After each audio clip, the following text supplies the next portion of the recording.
Hi மக்களே, இன்னைக்கு எங்கள் ஊர் முருகர் கோயிலில் வந்து திருவிழா பார்த்துக்கோங்க. இன்னைக்கு 8ஆம் திருவிழாவா, அங்கே போயிட்டு இன்னைக்கு அன்னதானம் போட்டாங்க. அதான் கோயிலேருந்து சாம்பார், ரசம், அவியல் கூட்டு, சாப்பாடு எல்லாம் வாங்கிட்டு வந்துட்டேன். இதான் இந்த பாருங்க, கோயிலேருந்து பை கொடுத்தாங்க, அந்த பையிலும் வாங்கிட்டு வந்துட்டேன்.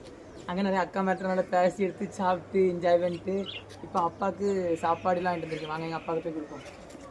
எப்போ கோயிலில் சாப்பாடும் குழம்பு வாங்கிட்டு வந்துருக்கேன். வச்சட்டா மக்களே, கோயில் சாப்பாடுனா குடுத்து வச்ச சாப்பாடு. எனக்கு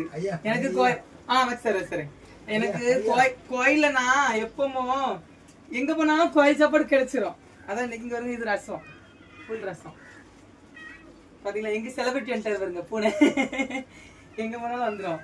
இங்க பாருங்க, வாங்கலாம். ரசம் பாத்தீங்களா, ரசம் தான் பொத்தனை.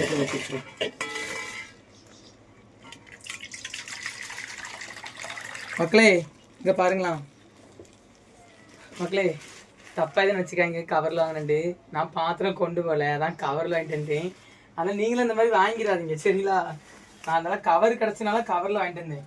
இது கூட்டு, அவியல் கூட்டு.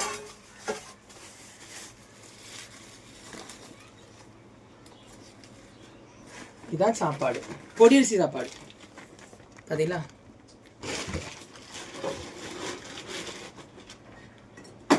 மக்களே கோயில் சாப்பாடு வைக்கப்படாம யாருனாலும் வாங்கிட்டு வாங்க, நான் அதான் சொல்ல முடியும். ஏன்னா கோயில் சாப்பாடு வந்து கொடுத்து வச்ச சாப்பாடு. அதுதான், ஏன்னா நிறைய பேர் வெக்கப்பட்டிருக்கீங்க. நீங்க கோயில் சாப்பாடு வாங்குறதுக்கு எவ்வளோ வெக்கப்பட்டு வரீங்க. அந்த மாதிரி வெக்கப்படாதீங்க சரிங்களா. நீங்க வாங்கினா நீங்க மட்டும் சாப்பிட்டா மட்டும் காணாது, வீட்டுக்கு வாங்கிட்டு வரணும். எவ்வளோ புண்ணியம் தெரியுமா வீட்டுக்கு வாங்கிட்டு வருது. நான் தான் இன்னைக்கு அப்பாவுக்கு நானே வாங்கிட்டு வரேன். இது எங்க வீட்டில் காலையில முருங்கைக்காய் கூட்டு வச்சிருந்து அந்த கூட்டு.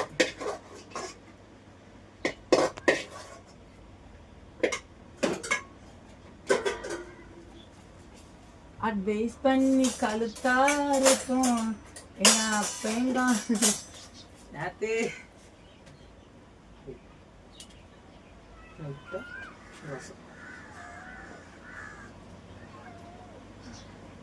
வாங்க மக்கள் அப்பாட கொடுப்போம்.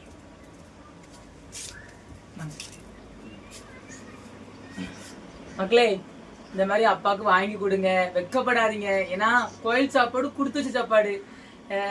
ஏன்னா நான் எங்க வேணாலும் கோயிலேருந்து வாங்கிட்டு வந்துடுறேன். ஏன்னா சின்ன வயசுல இருந்து உண்டு.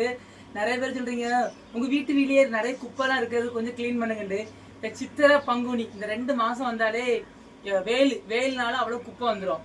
அதனால கண்டிப்பா நாங்க கிளீன் பண்ணிட்டு தான் இருக்கோம். அதனால நீங்க தான் அப்பாவுக்கு இந்த மாதிரி சாப்பாடு வாங்கி கொடுங்க, வெக்கப்படாதீங்க சரிங்களா.